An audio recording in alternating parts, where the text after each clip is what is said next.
An invisible girl crossed paths with an untouchable tycoon. It took only one sentence for his world to start crumbling, and for him to realize he wasn't so untouchable after all.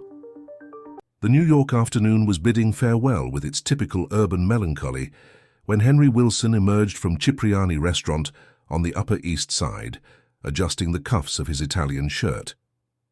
At 45, he was the personification of financial success.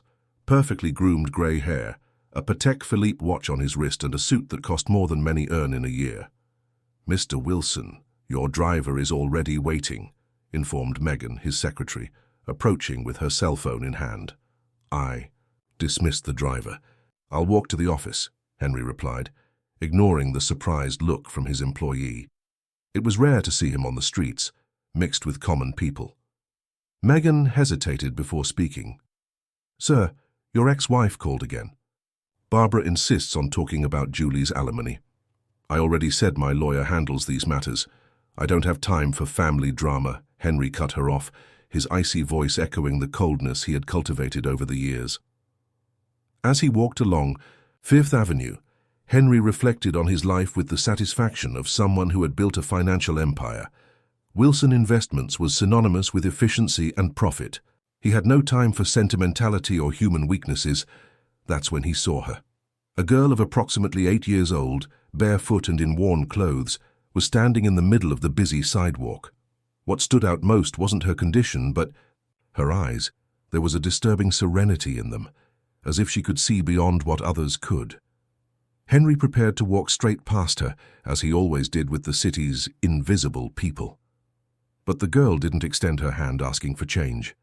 She merely stared at him with those penetrating eyes.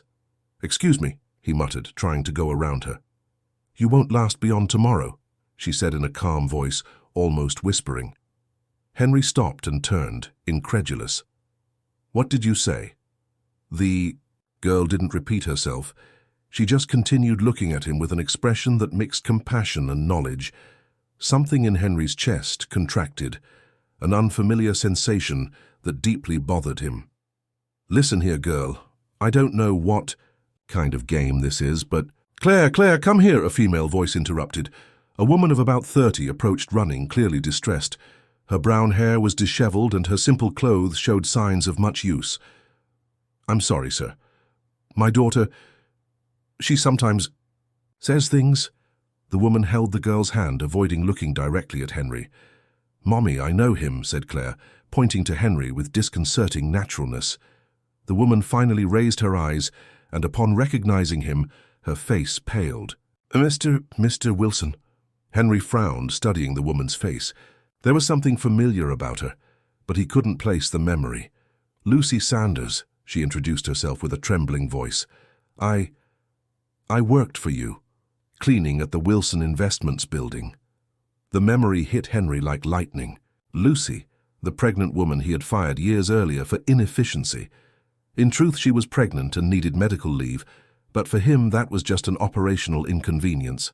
"Ah, yes, Lucy," he said coldly. "I hope you found something better." The sarcasm didn't go unnoticed. Lucy squeezed her daughter's hand and lowered her eyes. "Mommy, he's sad," Claire commented, still observing Henry with those unsettling eyes. "Claire, don't bother the gentleman," Lucy scolded, beginning to move away. "She doesn't bother me," said Henry, surprising himself. "What did you mean by won't last beyond tomorrow?" Claire studied him for a long moment before answering, "The man you are today will go away. A new one will stay." Henry felt a shiver run down his spine. There was something about that child that completely destabilized him. "Let's go, Claire," Lucy murmured, pulling her daughter. "Goodbye, Mr. Henry," said Claire, waving. "We'll see each other soon." They disappeared into the crowd, leaving Henry planted on the sidewalk with a strange sensation in his chest. He tried to shake off that uneasiness and continue with his afternoon, but the girl's words echoed in his mind like an insistent bell. That night, in his luxurious Soho apartment, Henry couldn't sleep. For the first time in years, he felt truly restless. He paced back and forth in the living room, observing the reflections in the huge glass windows. It was as if the girl's words had planted a seed of doubt in previously barren ground. "You won't last beyond tomorrow," What did she mean by that?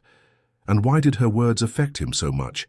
Henry Wilson, the man who controlled millions and never showed weakness, felt for the first time in decades that something was beyond his control. And that terrified him more than he was willing to admit. The clock showed 3 in the morning when he finally lay down, but sleep didn't come. Only the serene face of Claire and the disturbing certainty that his life was about to change forever. If this story interested you, don't forget to subscribe to our channel and give a like. Tell us which city you're watching from. We continue.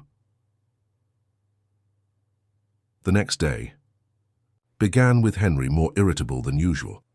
The previous night's insomnia had left marks on his usually impeccable face, and not even the cold shower managed to dispel the feeling of restlessness that had accompanied him since his encounter with Claire. "Mr. Wilson, are you okay?"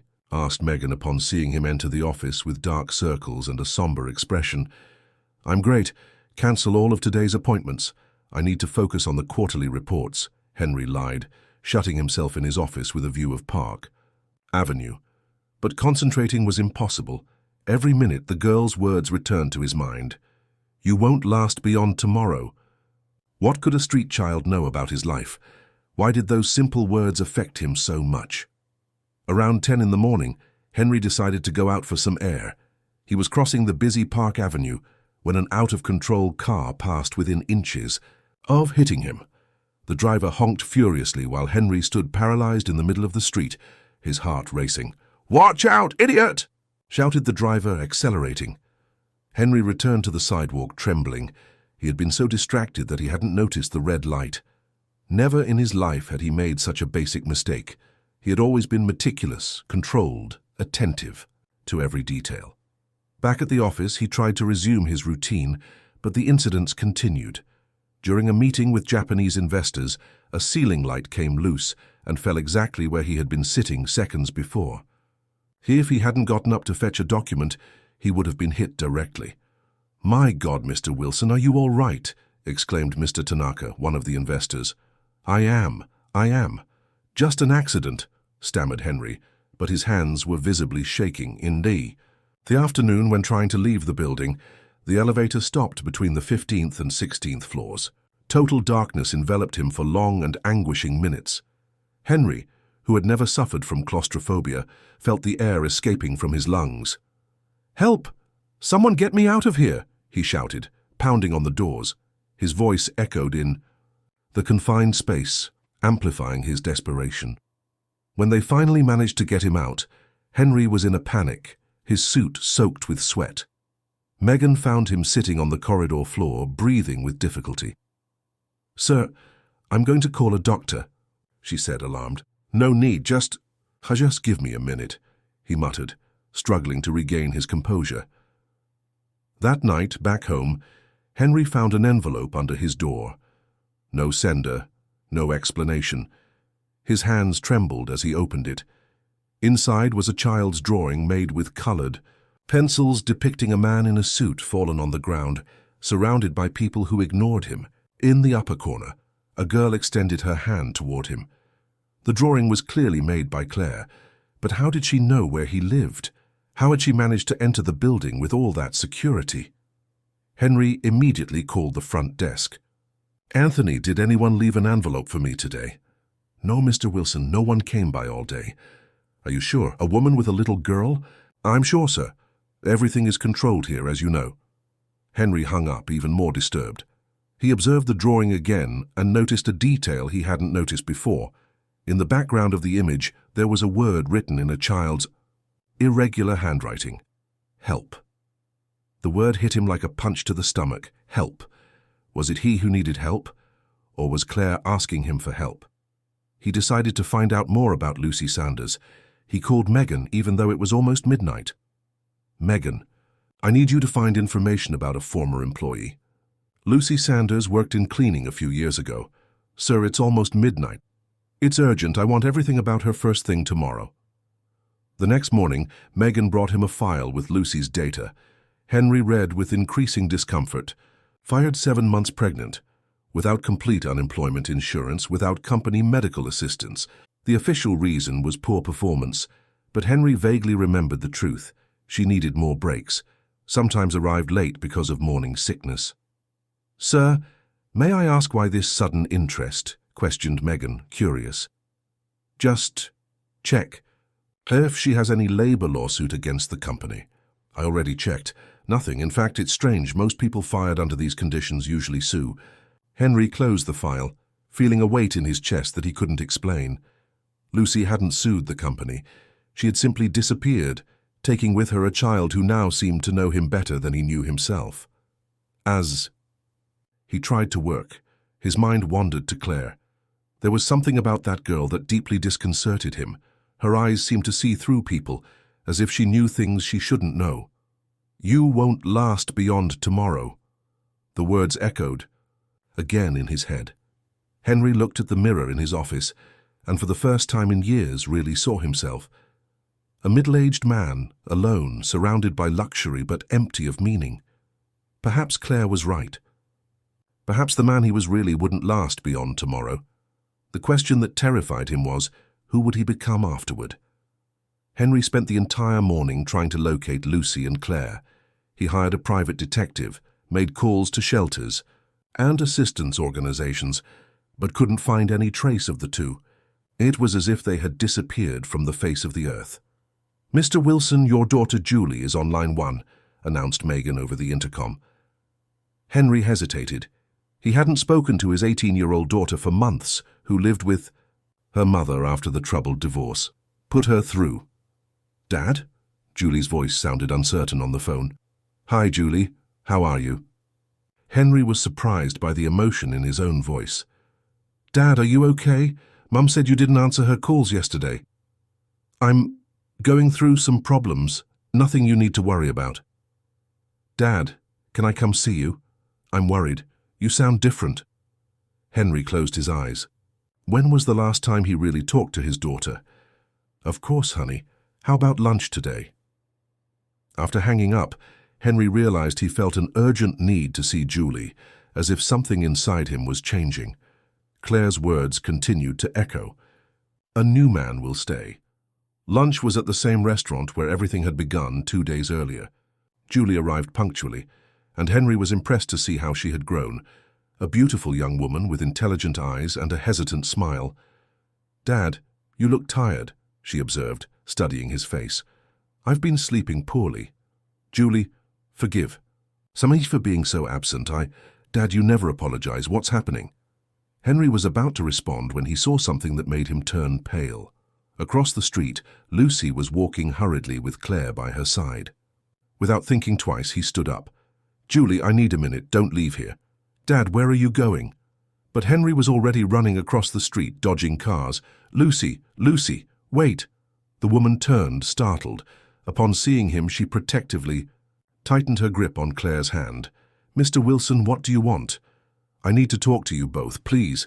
Henry was breathless, his impeccable appearance undone by the run. "Mommy, he's afraid," observed Claire, looking at Henry with those penetrating eyes. "Afraid of what, darling?" asked Lucy, without taking her eyes off Henry. "Of discovering who he really is," Claire replied simply. The phrase hit Henry like a slap. How do you know these things?" Claire just smiled sadly. "You left a drawing at my door." Yesterday, how did you get into my building?" Lucy frowned. "What drawing, Claire? Did you make any drawing?" "Yes, Mommy, to help him." "Help how?" Henry knelt to the girl's height, ignoring the curious glances from passers-by. "You're lost, Mr. Henry, just like I was when you sent Mommy away." Lucy stiffened. "Claire, don't talk about that." "But it's true, Mummy. Remember when we had nowhere to live? When you cried in hiding?" Henry felt as if an icy hand was squeezing his heart. "Lucy, I didn't know that you didn't know." Lucy's voice was laden with contained hurt. "You fired a 7-month pregnant woman without looking back." "Of course you didn't know. Where did you live? How did you manage?" "That's none of your business," replied Lucy, pulling Claire. "Mommy, he needs to know," said Claire firmly. "Otherwise, how will he understand?" Lucy sighed deeply. "We slept in shelters, Mr. Wilson. When Claire was born, I didn't even have diapers for her. I worked as a cleaner in the middle of the night at various places, taking her with me because I had no one to leave her with." Each word was a stab in Henry's chest. "Lucy, I'm so sorry. I didn't—" "You didn't think. For you, I was just a number on a spreadsheet." "And is it still like that, Dad?" Henry turned, startled. Julie was standing behind him, having followed his desperate run. Her face showed a mixture of surprise and disappointment. "Julie, I can explain." "No need to explain, Dad. I understood." Julie looked at Claire and then at Lucy. "I'm sorry about my father. He's still learning to be human." His own daughter's phrase hit him harder than any accusation. Henry stood up, feeling small before the three women, one he had hurt, a child who saw beyond appearances, and his own daughter, who saw him with painful clarity. "Ladies, forgive me. Julie, let's go," murmured Henry, ashamed. "No, Dad, I want to get to know Claire better." Julie approached the girl. "Hi, I'm Julie. You're very brave." "Hi, Julie. You look like your dad when he was a child," said Claire, surprising everyone. "How can you know what my dad looked like as a child?" Julie laughed. "I see things that people have forgotten," Claire responded mysteriously. Lucy observed the interaction with caution, but there was something in Julie's sincerity that touched her. "Lucy," said Henry softly, "I'm not asking for forgiveness because I know I don't deserve it. But let me do something right, let me help." "We don't need your help," Lucy replied coldly. "Everyone needs help, Mommy," said Claire, "even him." Henry looked at the girl with a mixture of gratitude and amazement. How could an 8-year-old have such wisdom? "Claire is right," said Julie. "Dad, you need to learn to help for real, not just by giving money." "What do you mean, daughter?" "Learn first to see people. Then you'll figure out how to help." At that moment, standing on the sidewalk of busy New York surrounded by 3 women who made him question everything in his life, Henry Wilson began to understand that his transformation would be much deeper than he had imagined.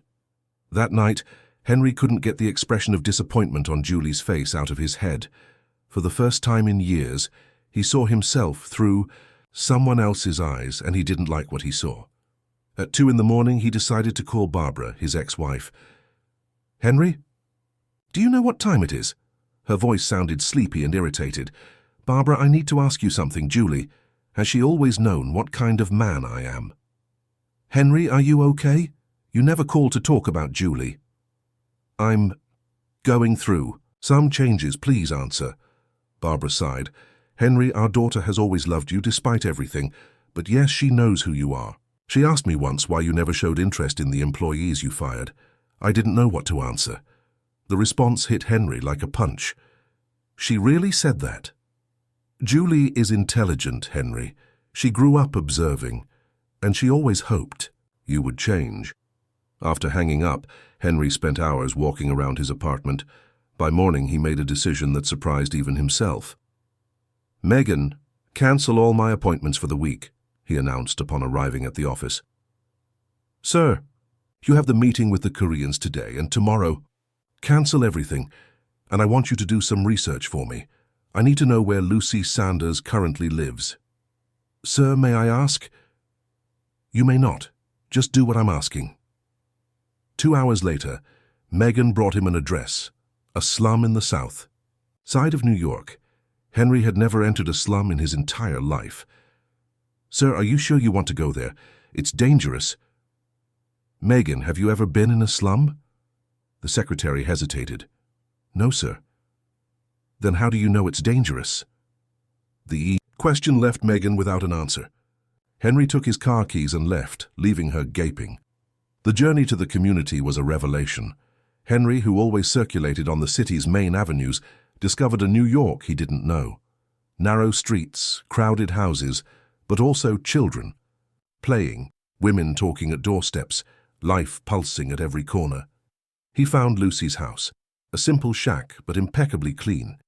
He knocked on the door with his heart racing. "Mr. Wilson!" Lucy opened the door, clearly surprised. "What are you doing here?" "I came to apologize. For real." Lucy hesitated, then opened the door. "Come in, but take off your shoes." The interior of the house was small but welcoming. There were children's drawings on the walls, all made by Claire. In a corner, an improvised table where the girl did her schoolwork. "Mommy, he came." Claire appeared running from the bedroom, as if already expecting the visit. "How did you know I would come?" asked Henry, intrigued. "I dreamed about you yesterday. You were crying." Henry sat on a simple plastic chair, feeling out of place but strangely at peace. "Lucy, I want you to know that I didn't come here to feel better about myself. I came because I need to understand what I did to you." Lucy prepared coffee and sat at the table. "Why now, Mr. Wilson, after so long?" "Because your daughter made me see things I didn't want to see." Claire approached and, to everyone's surprise, held Henry's hand. "Are you ready to listen?" "I am." For the next 2 hours, Lucy told her story: the difficult pregnancy, the eviction from the apartment she rented, the nights in overcrowded shelters, the heavy work she found while pregnant, giving birth alone in a public hospital, Claire's first years raised between precarious jobs. "The worst wasn't the poverty," said Lucy, with Claire sleeping in her lap. "It was the invisibility. It seemed like we didn't exist for the world." "And I was part of that," murmured Henry, feeling a pain in his chest that he couldn't name. "You were. But Claire always said that one day you would return." "How can she know these things?" Lucy caressed her daughter's hair. "I don't know. Since she was little, she has this perception. Sometimes it scares me, but she's never wrong." "Lucy, I want to help, but not the way I always did, giving money and thinking I solve everything. I want to learn to help for real." "How?" Henry hesitated. "I don't know yet, but I want to learn." Claire woke up and looked at him with those penetrating eyes. "Do you really want to?" "I do." "Then come here tomorrow. I'll show you people who need to be seen."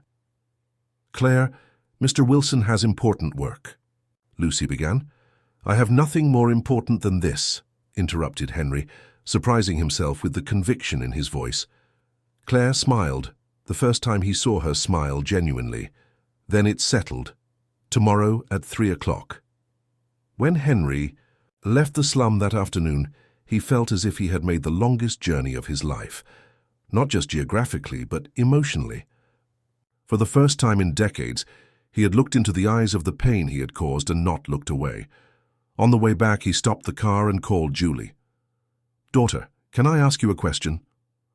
"Of course, Dad." "Do you believe people can really change?" Julie was silent for a moment. "Dad, I've always believed you could change. The question is, do you believe it?" Henry looked at New York's chaotic traffic, at the people running on the sidewalks, at all that pulsing life he had always ignored. "I'm starting to believe, daughter. I'm starting to believe." If this story interested you, don't forget to subscribe to our channel and give a like. Tell us which city you're watching from. We continue. Henry arrived punctually at 3 o'clock, wearing simple clothes for the first time in decades, jeans and a polo shirt he bought especially for the occasion. Claire was waiting for him at the door, with a smile that illuminated her small face. "You really came," she said, as if still doubting. "I promised I would. Where are we going?" "First, I want to introduce you to Mr. Mike." Claire led him along a narrow path between houses until they reached an even smaller shack than Lucy's. A man of about 60, with grey hair and calloused hands, was tending to a small improvised garden. "Mr. Mike, I brought a visitor," announced Claire. The man raised his eyes and, upon seeing Henry, frowned suspiciously. "Day, Miss Claire.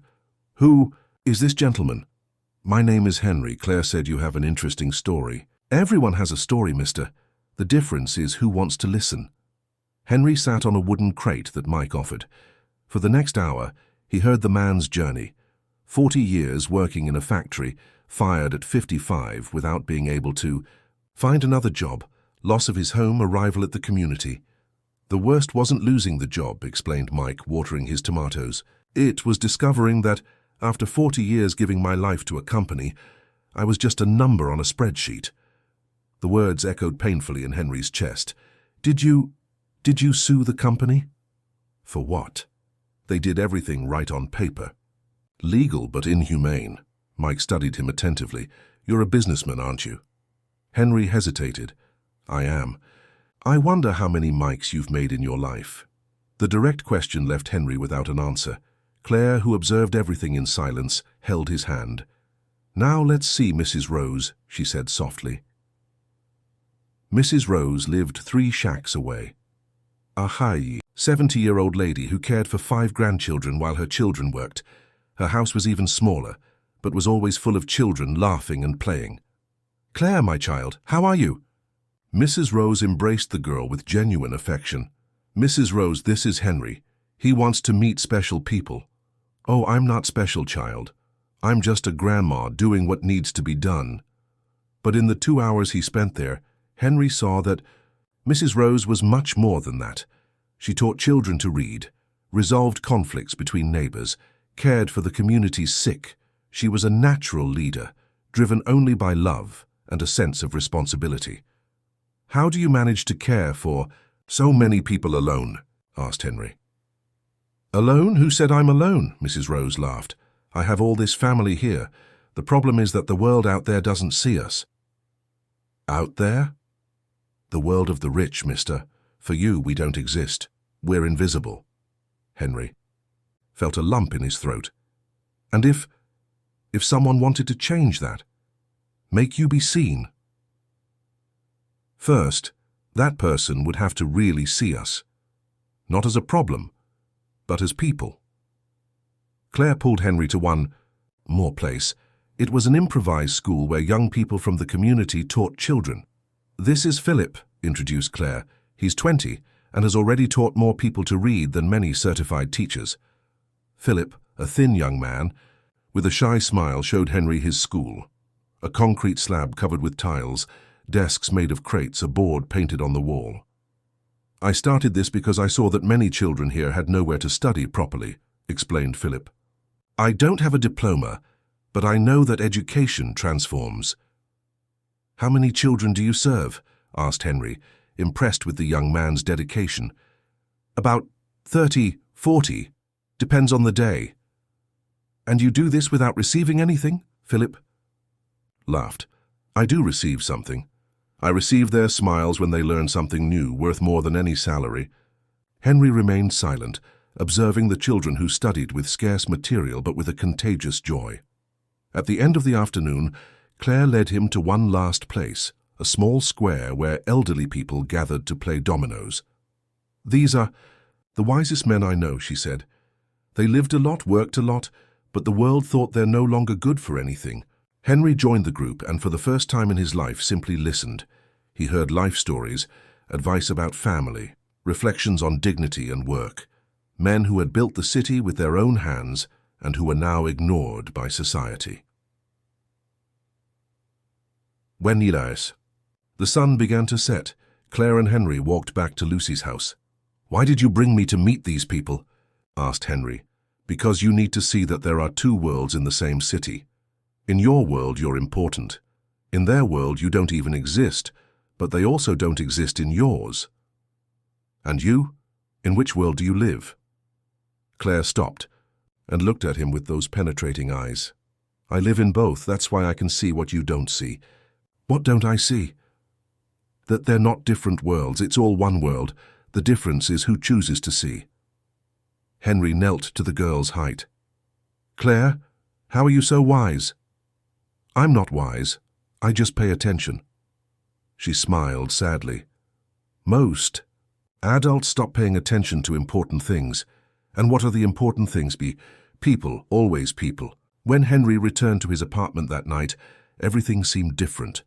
The luxury surrounding him no longer gave him a sense of achievement. Instead, he felt disconnected, isolated in a world he had built to protect himself from reality. He called Julie. "Daughter, do you know any organization that works with underprivileged communities?" "Dad, you really are changing?" said Julie with surprise in her voice. "I'm trying. I need to learn to make a real difference." "I know some, but Dad, be careful not to think you're going to save the world overnight." "I don't want to save the world, Julie. I just want to stop being invisible to it." A week later, Henry surprised everyone by showing up at the office with an unusual proposal. "Megan, gather all the directors for an urgent meeting," he announced as soon as he arrived. Sir, may I know the subject? We're going to change the direction of the company. The conference room fell silent when Henry presented his new project, Invisible Mirror, a program that would allocate 10% of the company's profits to create real opportunities for people in vulnerable situations. Henry, you can't be serious, protested Robert, financial director and minority partner. 10% is a lot of money. That's exactly why it will make a difference, Henry responded calmly. But what kind of return will we have? Questioned Sandra, marketing director. The return of knowing we're creating a better world. The directors exchanged glances, clearly concerned about what they considered their boss's midlife crisis. Henry, you need to think about the shareholders, insisted Robert. They won't accept this. Then it's time to find shareholders who share our new vision. The meeting ended in a tense atmosphere. Henry knew he would face resistance, but was determined to move forward. That afternoon, he went to the community. Again, he found Claire playing with other children in a small common area. Henry, she ran to meet him, you look worried. I'm trying to help, but the people at my work don't understand. They're afraid, Claire said simply. Afraid of what? Of losing what they have, just like you were afraid before. Claire led him to Philip, who was teaching mathematics to a group of teenagers. Philip, Henry wants to do something to help. Tell him what you need most. The young man stopped the class and approached. Look, Mr. Henry, we don't need handouts. We need opportunities. What kind of opportunities? Jobs, training, a decent place for children to study. Things that make us grow, not that leave us dependent. And if I could get work contracts for people from here, real work with fair pay? Philip laughed, but not with disbelief. Would you really do that? I would, but I would need help identifying. Who's ready? Mr. Mike is an excellent carpenter. Mrs. Rose can manage better than many company managers, and there are many people here with potential who never had a chance. Henry spent the rest of the afternoon talking with community residents, noting skills, dreams, and needs. For the first time in his business life, he wasn't thinking about profit but about people. When he returned to the office the next day, he found Robert waiting with a somber expression. Henry, I need to talk to you. The majority shareholders have called a meeting. They want to discuss your competence to lead the company. Henry wasn't surprised. Let them talk. I'm not going back. Henry, be reasonable. You could lose everything. Robert, do you have children? I do, too. What kind of world do you want to leave for them? Robert hesitated. A world where they can prosper. And do you think they'll prosper in a world where most people live without opportunities, where companies like ours only think about profit? Henry, it's not our responsibility to solve the world's problems. It's not our responsibility, Robert. It's our opportunity. That night, Julie called concerned. Dad, I heard you're facing problems at the company. Who told you? Mom heard comments. Dad, are you sure about what you're doing? Julie, all my life I've been a successful businessman, but a failure as a father and as a person. Now I want to try to be successful as a human being. And if you lose the company, then I lose, but I won't lose my humanity again. Julie was silent for a moment. Dad, I'm proud of you. 2 weeks later, Henry faced the most difficult meeting of his career.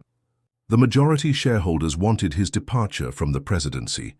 Mr. Wilson, said the lawyer representing the group, your recent projects are not consistent with the company's financial interests. My projects are consistent with the company's human interests, Henry responded. A company exists to give profit to shareholders. A company exists to serve society. Profit is a consequence, not an objective. The discussion went on for hours. In the end, Henry received an ultimatum: abandon the Invisible Mirror project or lose control of the company. I need time to think, he said. That night, he went to the community to talk to Claire. He found her sitting in the small square, looking at the stars. Are you going to give up? She asked, without even looking at him. How do you know what happened? You look like someone who needs to choose between two important things. Henry sat next to her. Claire, what if I lose everything? How will I help you without money? Henry, do you think our friendship exists because of your money? The question hit him deeply. No, of course not. Then you already have your answer. Claire stood up and hugged him. The man you were before had a lot of money but no real friends. The man you are now has real friends, which is worth more. Henry hugged the girl, feeling a peace he hadn't experienced in a long time. You're right, Claire. You're right. Tutihais. Next day, Henry returned to the meeting with the shareholders. His answer was clear and definitive. I won't abandon the project. If that means losing control of the company, so be it. But I won't go back to being the man I was before. Some shareholders were surprised by his determination. Others, visibly irritated. Then it's decided, said the group's leader. We will initiate the removal process. Henry left the meeting knowing a new phase of his life was beginning. He was no longer certain of the future, but had something he hadn't possessed before, peace of mind. 3 months passed since Henry lost control of the company. Contrary to all expectations, he didn't become bitter. Instead, he used his personal savings to create a small social consultancy, working directly with underprivileged communities. On a sunny morning, while helping Philip organize donated school supplies, Henry received an unexpected call. Mr. Wilson, this is Dr. Edwards, attorney for the Wilson family. I need to speak with you urgently. Wilson family? I don't know any family with that surname besides my own. That's precisely why I need to speak with you. It's about an inheritance. Intrigued, Henry scheduled a meeting for that afternoon. Before leaving the community, he stopped by Lucy's house to say goodbye. You're different today, observed Claire as soon as she saw him. How so? Nervous, but good nervous, like someone who's going to discover something important. Henry smiled. The girl's perception never ceased to surprise him. Maybe you're right. At the lawyer's office, Henry discovered a truth that would change everything. Dr. Edwards showed him documents that proved something extraordinary. Mr. Wilson, you were adopted as a baby. Your biological parents were Helen and Anthony Wilson, owners of a small textile factory. Henry was shocked. Adopted? But my parents never told me. They passed away when you were only 2 years old. A car accident. You were raised by aunts and uncles who assumed the identity of parents to spare you from the trauma. But why are you telling me this now? Because your biological parents left a considerable inheritance in trust, which could only be released when you turned 45 and demonstrated genuine social responsibility. Those were the exact words in the will. Henry could barely process the information. Genuine social responsibility. Your biological parents were known at the time for helping employees in difficulty, for creating social programs in the factory. They wanted to make sure that if you inherited the fortune, you would make good use of it. And how do you know that I've demonstrated this responsibility? Dr. Edwards smiled. Mr. Wilson, your life change in recent months has been news in specialized journals. The way you abandoned profit in favor of social good caught our attention. Henry left the office dazed. The inheritance was substantial, enough to significantly expand his social work. But what impacted him most was discovering that his biological parents had predicted decades earlier the kind of person he should become. He returned to the community immediately. He found Claire playing with other children, but she stopped as soon as she saw him. Something important happened, she said, approaching. Claire, can I ask you a strange question? Did you already know I was going to discover this? The girl tilted her head, thoughtful. I knew you had different parents than those who raised you. I saw it in your dreams. In my dreams. When you sleep here in the community after helping us, you dream about people who look like you but are different. Kinder. Henry was speechless. How could Claire know these things? Claire, who are you really? The girl smiled sadly. I'm just a girl who sees things. My mum says it's because I spent a lot of time silently observing people when I was little. Lucy approached, bringing coffee for everyone. Henry, you look shaken. Lucy, can I ask something about Claire? Has she always been this special? Lucy sat next to her daughter. Since she was born. When she was a baby, I worked as a cleaner in various places, taking her with me. She would spend hours observing people, as if she were learning about them. As she grew, she began to say things that she shouldn't know. What kind of things? That Mrs. Rose was sad because she missed her husband who passed away. That Mr. Mike cried in hiding because he felt useless. That Philip was afraid of not being smart enough to teach the children. Lucy caressed her daughter's hair. Always true things, always said with care. And with me? What did she see in me? That you were lost. That you had forgotten who you really were inside. Claire stood up and held Henry's hands. Can I tell you a secret? Of course. The first day I saw you, it wasn't you I was seeing. It was the little boy you once were before you learned to be hard. Henry felt his eyes fill with tears. And now? What do you see now? I see the man your real parents wanted you to be. That night, Henry had dinner at Lucy's house, something that had become frequent in recent weeks. Julie was also there, having become close friends with Claire. Dad, are you going to tell me what happened today, or do I have to ask Claire? Julie joked. Julie, I discovered today that I'm not who I thought I was my whole life. Henry told them about the inheritance, about his biological parents, about the will that predicted his transformation. It's as if they knew that one day you would return to being who you were born to be, commented Julie, moved. Maybe that's it, said Claire. Maybe some people need to get lost to find themselves. Lucy, who had remained silent throughout the conversation, finally spoke. Henry, you know that this inheritance doesn't change anything between us, right? Our friendship has nothing to do with money. I know, Lucy. Actually, I think it's the opposite. Now I have resources to do much more for what really matters. And what really matters? Asked Claire. Henry looked around the simple table at the three women who had transformed his life in different ways. Julie, who never gave up believing in him. Lucy, who forgave him when he didn't deserve forgiveness. And Claire, who helped him see beyond himself.